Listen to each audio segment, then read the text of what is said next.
Welcome back, everybody. Today we are discussing the hottest show on the World Wide Web, and that, of course, is Severance.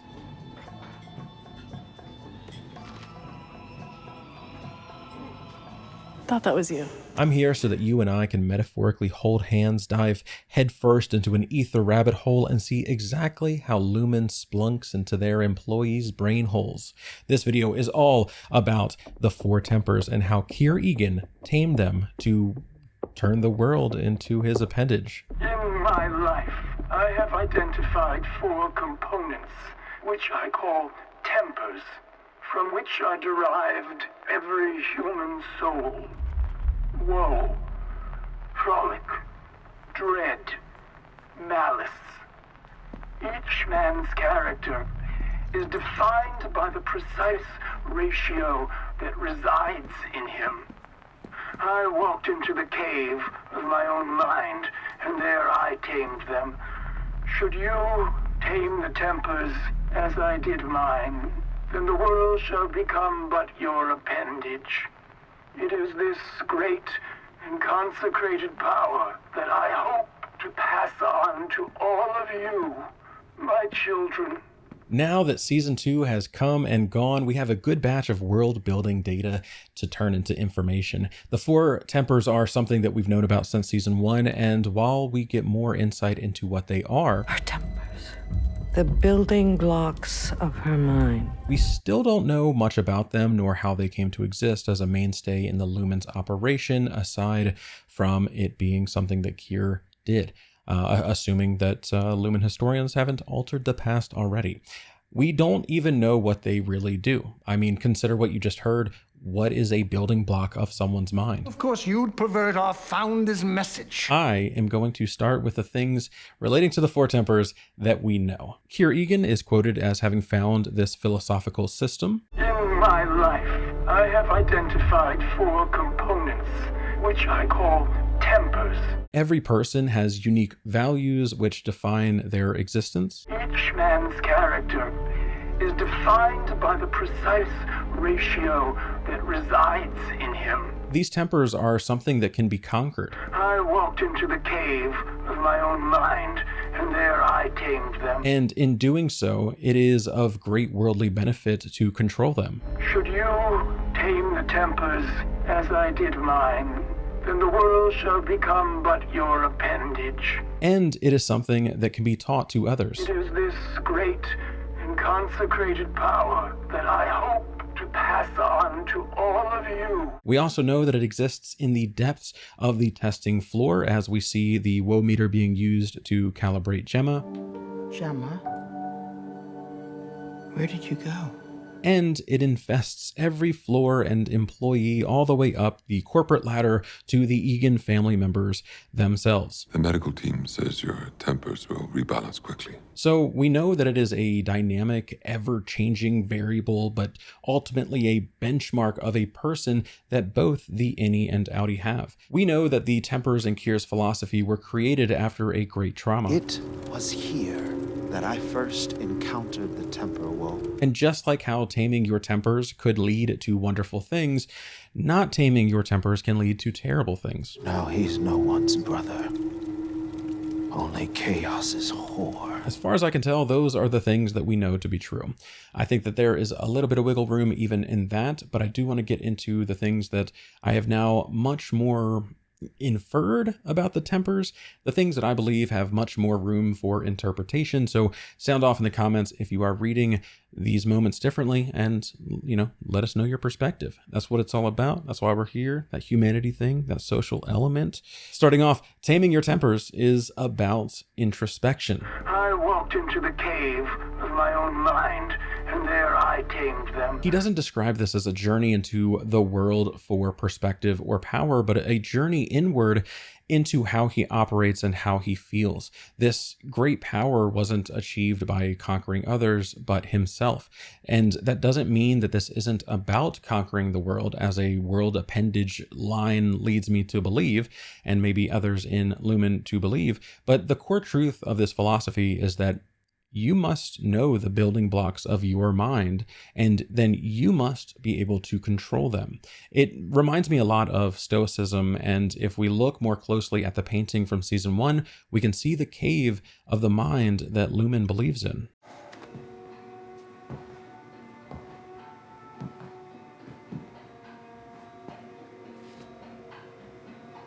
We see a bright world with a righteous man whipping the four tempers with a cat of nine tails. The walls of his mind are dark and lifeless, only containing the four tempers cowering at the strength of a man who commands them. A wizened elder who is ripped and jacked in a similar way that I believe old Renaissance painters would do something like the Death of Socrates, which, shout out, is my favorite painting ever. This tells me the taming process is difficult. It's something that you battle to achieve, or at least something that Kier believed that you needed to battle to achieve, and that it can be quite isolating. He stands alone in his mind while the blue sky shines behind him. Perhaps he is battling demons that he created himself, or perhaps these demons just exist, and he is the only one who knows how a little time spent in this fight against the demons in your own mind can lead to your time in the sky being far more rewarding.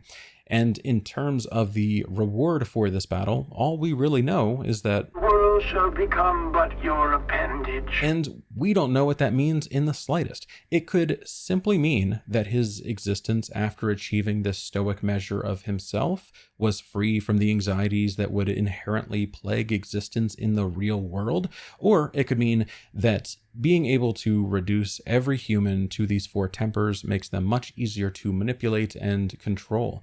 If you can identify the tempers in yourself, maybe you can do it for others, and be able to speak to the Frolicaholics through the lens of their imbalance, and be able to see the strings that control them better than they can. Then it's just about carefully pulling the strings of the world like a puppet master. So while there are millions of ways that this story can be written, I'm personally really kind of investing into these two trains of thought, and I think that both of these could be true in this story as well. I think that the Eagan family thought this entire thing could have been about controlling the masses, when really Kier understood the secret to a happy life, and that is this introspective thought and understanding of the self. If you have watched any of my videos, I'm sure that you know that I believe the death of Ivan Ilyich is massive in this series. This was the book that Gemma was reading before she became a Lumon testing floor captive, and again, major inspiration for this story, I believe. How Kier could ultimately come to understand a better truth of the world, or a perspective of the world, and then, who knows what he did after that. I believe that the fact that this framework for a human soul first started appearing to Kier after his twin brother's death, and the moral tales were written in the hidden fourth appendix of his deathbed, makes me really believe that Kier was coming to understand the world in just a different way. And it wasn't about running the child labor ether factories, but maybe he got that epiphany maybe just a little too late. You brought pre-release handbook totes for us. I know your time is valuable. Okay, well, you can drop them on the desk. Long hike back to O&D. The four temper philosophy might simply mean that you must control the animalistic urges that exist in all of us.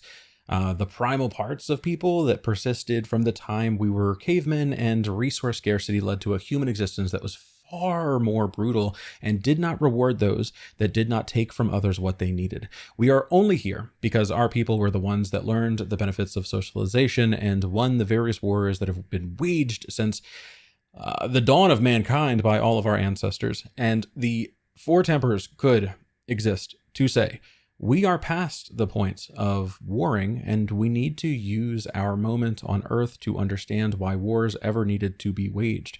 This isn't about fighting each other, but fighting the things that have led to a blood-soaked existence, the parts of our minds that, if unchecked, would lead to a malicious life, when the world really exists under a bright blue sky. Maybe if everybody did this, we wouldn't want for anything, and we could stop greed and hatred of our fellow man once and for all. If Kier was a good person and his words have just been bastardized by all but maybe his own son, since he was the black sheep of the family, then I think that this and what I just said was his intention. It's funny how Lumon now uses these 4 pillars to categorize humans into little boxes and believes that these are the building blocks of the human mind. And truly, maybe they are, but it's even more odd that it's about Mark building different versions of Gemma through his perceptions of his wife and not her venturing into her own mind. It seems like that fact could prove that Lumon drifts from the original message of their founder and the intention of their founder just because it's no longer about introspection, but it is about somebody else's perception of you defining your existence. But I can't say for sure. So that's why this section was about all of the things that I have inferred about the 4 tempers. The medical team says your tempers will rebalance quickly. Good to hear. Some residual trauma is to be expected. Perhaps we could arrange another obligement session this evening. I said I'm fine. This is such an interesting moment to me because, like, what happens if her tempers don't return to the quote unquote normal? And when they took whatever benchmark that, you know, they would use to say that something is off at all, right? Like, did they scan her brain on a really good day after she turned 18 and said, all right, these are your levels. This is what makes you you. It's about maintaining this level of a tempered existence. And we will periodically scan, maybe like once a year or something like that, to make sure your levels are accurate and you are, you know, the most normal you that you can be. It is insane because trauma throughout your life will change the fundamental building blocks of your brain. She may never return to who she was before, you know, before almost being hanged to death and drowned in a freezing cold river, and then told that she must be a good trooper and continue onward for the greater good goals of her father and company. Yeah, you know, it seems like I could probably change after that with that, you know, understanding of my life. Why wouldn't the building blocks of her mind be fundamentally different after this point? And if she can never return to who she was before this moment, what do they do? Part of me fears kind of a brutal recalibration akin to the antiquated, you know, lobotomies or electroshock therapy. And given the antiquated nature of the company and the world they maintain around them, I fear that it may simply be those exact things that I listed with maybe a little bit of an additional sci-fi twist for some good modern storytelling. Perhaps her elevated status of you know, CEO will protect her from such brutality, but maybe the point is that they believe in their worldview so passionately that nobody is above it. Even James himself can only throw a tin of candies when his lifelong project is threatened on a world stage. Fetid moppet. Father?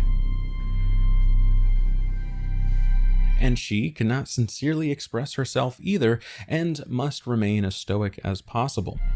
I'll have someone from the floor liaise with the Audis. So I fully believe that they are operating like this because they fear in some kind of way having their levels be atypical, because if they never go back, it would need to be corrected. They intimately believe the 4 tempers identify people. Thank you, Marble.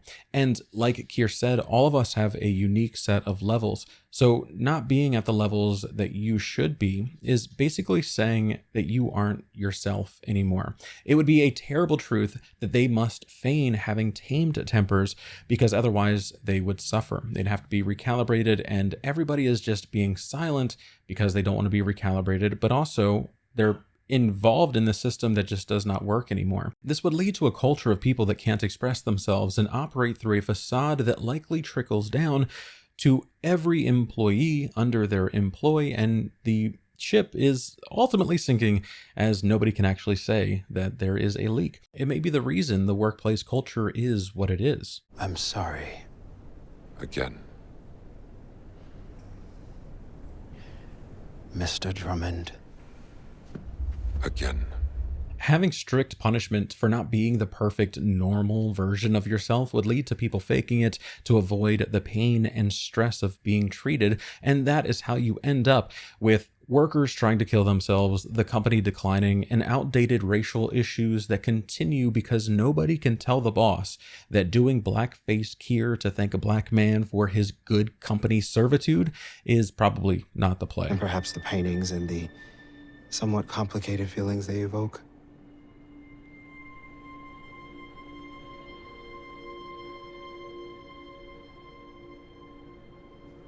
Mr. Drummond's waiting.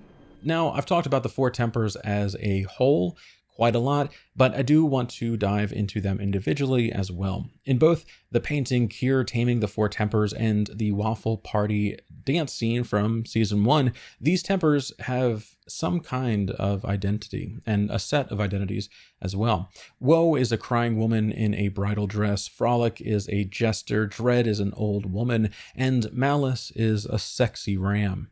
So, let us start with Frolic the Jester. The joyful character is an odd one in the bunch, but not because jesters are out of style, because they could never. It's because Frolic is the only temper with a positive relation. Since the tempers are about introspection and taming one's inner desires or urges, Frolic is our desire to play games and have fun when we should be doing more responsible things. Frolic is frivolousness, and Untamed will lead to your house crumbling because you decided to play video games instead of getting a job. Looking at you, my best friend Justin, get a fucking job already. Hey!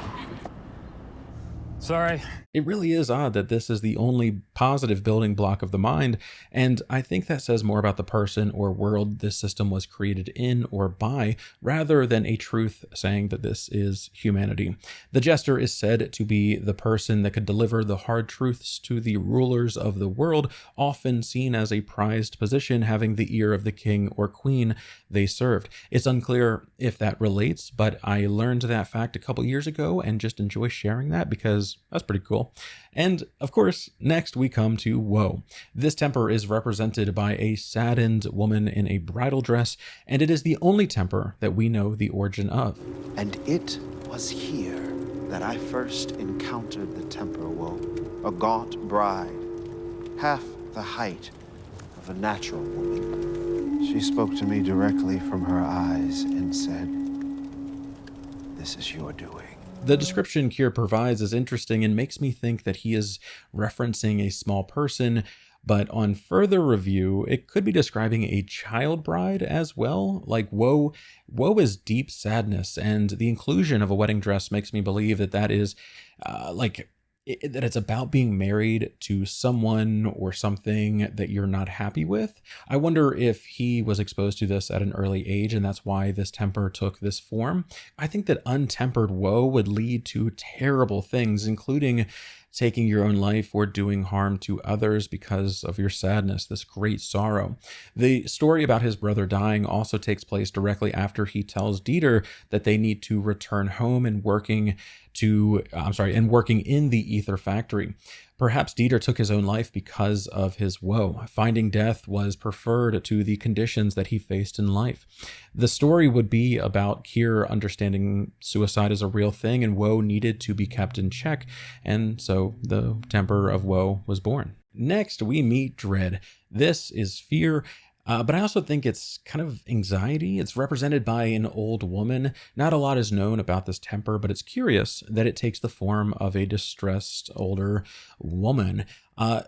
I'm curious if the tale of the thieving nanny would have been educating us on how Kier came to understand dread, and if it's all about cyclical worry leading to inaction, maybe leading to your life passing you by because you feared the unknown to the point of detriment and just not living. I believe that that is what untamed dread would do, and keeping that in check to not be controlled by your fears, I mean, it has some real value. Life comes with a lot of unknowns, but dreading everyone will not lead to a life of happiness or productivity, whichever you think the original Kier Eagan was trying to create a framework for. And finally, we come to Malice. This is the only temper that has intention behind it. Malice is the desire and intent to do harm to others, while all of the others are just things you experience. You have control over all of these. But to me, this frames the mindsets of Kier as one that believes that humans have an inherent desire to do harm to each other, that we are inherently bad, and that it is about keeping that in check to be a good people to be a good person, that every person has some maliciousness inside of them, and untamed would lead to the world destroying itself for greed, power, resources, whatever else.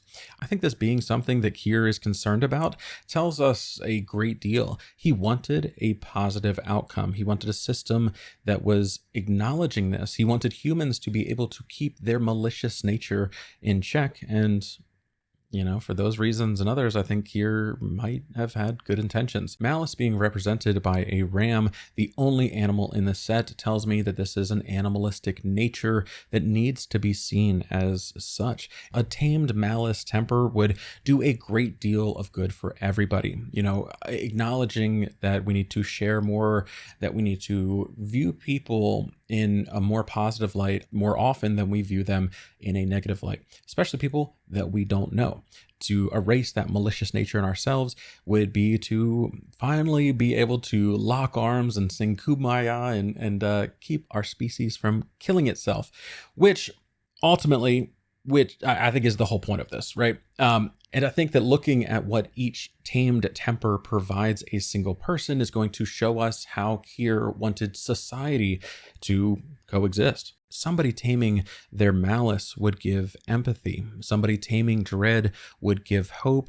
Woe would give peace. And finally, tamed Frolic gives responsibility. These 4 traits could be a framework in which all humans could coexist together peacefully. And it's why I'm saying this video is about the 4 tempers as a philosophy that likely started with great intentions and best efforts to understand one's self. When Kier said that mastering these would make the world your appendage, he was implying that you could become one with the world, not that you could control everybody else. I think it all likely started and really took form on his deathbed, and was Kier trying to understand what it was all about during the final bout of his life. I think poor interpretation has led to a misguided powerhouse that believes itself able and guided to control the world. I think the 4 tempers could return to their original intended state should some real stewards of the earth get the chance to change the company for good, but I guess only time will tell. Mr. Milchek. This is the tallest waterfall on the planet. You have followed the path of Kier and Dieter and reached Woe's Hollow. But with that, we come to the end of the video. Let me know what you think about that and the whole video in the comments below. Be sure to hit like, subscribe. I don't know, what do you want to do today? Drink water today. So yeah, check me out on twitch.tv and we can keep the conversation going there as well. Much love, everybody.